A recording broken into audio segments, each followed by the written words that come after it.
Jika Anda pernah mengamati model tata surya, Anda mungkin memperhatikan bahwa matahari, planet, bulan, dan asteroid duduk kira-kira pada bidang yang sama.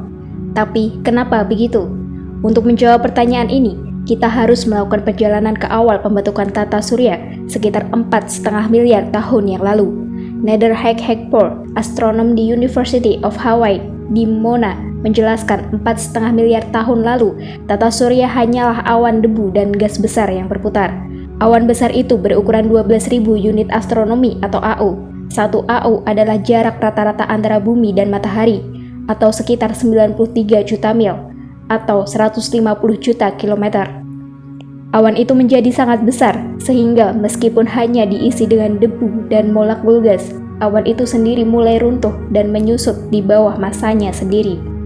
Saat awan debu dan gas yang berputar mulai runtuh, mereka kemudian menyebar. Di bawah panas dan tekanan luar biasa, atom hidrogen dan helium menyatu dan memulai reaksi nuklir selama miliaran tahun dalam bentuk bintang bayi, yakni matahari.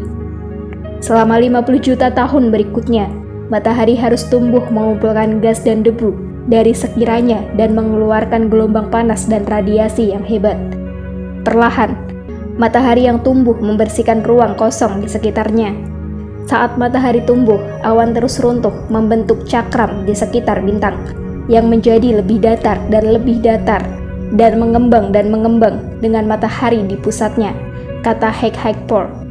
Akhirnya, awan itu menjadi struktur datar yang disebut piringan protoplanet yang mengorbit bintang muda itu. Selama puluhan juta tahun setelahnya, partikel debu di piringan protoplanet berputar-putar dengan lembut, kadang-kadang menabrak satu sama lain. Beberapa bahkan terjebak bersama. Dan selama jutaan tahun itu, partikel-partikel itu menjadi butiran-butiran sepanjang milimeter. Dan butir-butir itu menjadi kerikil sepanjang sentimeter. Dan kerikil-kerikil itu terus bertabrakan dan saling menempel.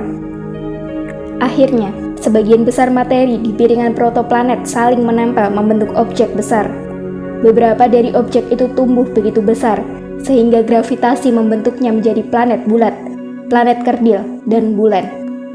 Benda-benda lain menjadi berbentuk tidak beraturan, seperti asteroid, komet, dan beberapa bulan kecil. Meskipun ukuran benda-benda ini berbeda, mereka kurang lebih berada di bidang yang sama, tempat bahan bangunan mereka berasal.